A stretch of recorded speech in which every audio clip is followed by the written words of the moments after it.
วันนี้เราตักมาแปลงกินเป็นครัวกินหมู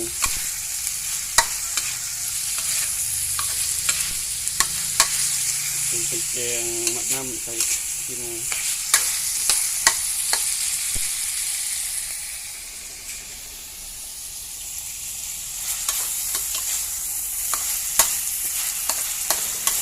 ที่บริไทยตอนนั้นเนาะบ่มีเวลาเลยถ่ายตอนครัวเลย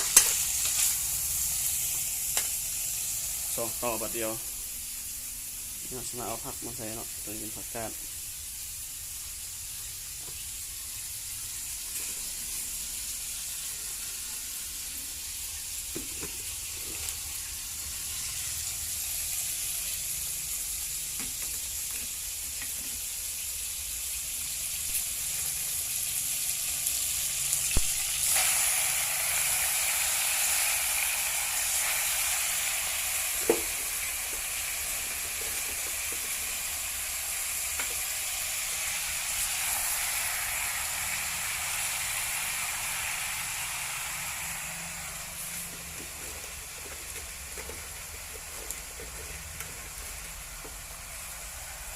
โอ้เต็มหม้อเลย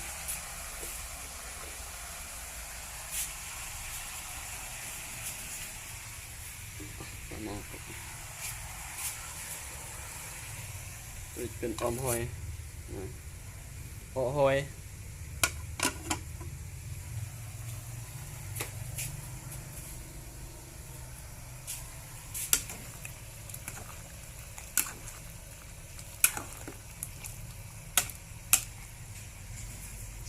แซ่บปะ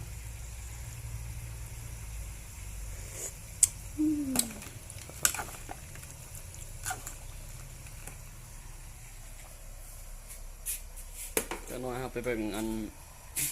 ตัวนี้เนาะมันยังบ่ทัน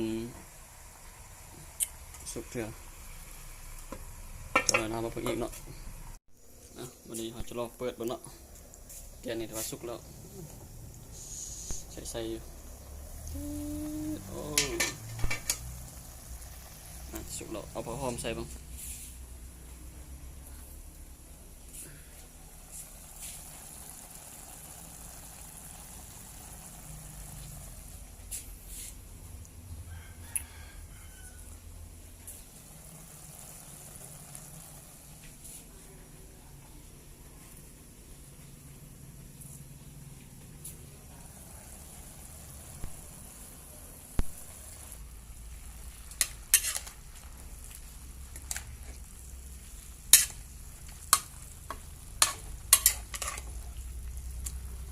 เอาแต่วิธีครัวนะเหมือนวิธีครัวเนาะฝากพี่น้องให้พี่น้องได้เบิ่งบ่เป็นขั้นตอนเลยเอาไปตอนครัวเลยประกาศใช้ชิ้นหมูแล้วก็แกงมังน้ำใช้ชิ้นหมูก็มีออมหอยพร้อมอ้อหอยเนาะเหมือนออมหอยจะลองชิมสั่นพอจะได้เป็นอันพอจะเป็นได้ว่าอันลูกเคยนะสร้างว่าได้ครับว่าเสียบอยู่แต่เพื่อนกินจากสวรรค์ได้ครับ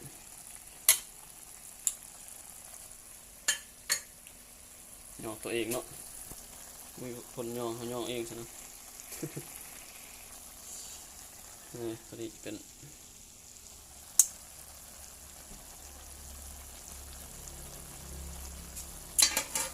อมหอยเนาะยังไม่ได้อุ่นเถอะโอ้เมื่อวานนั่นแหละพี่น้องเด้อเอาสำนักก่อน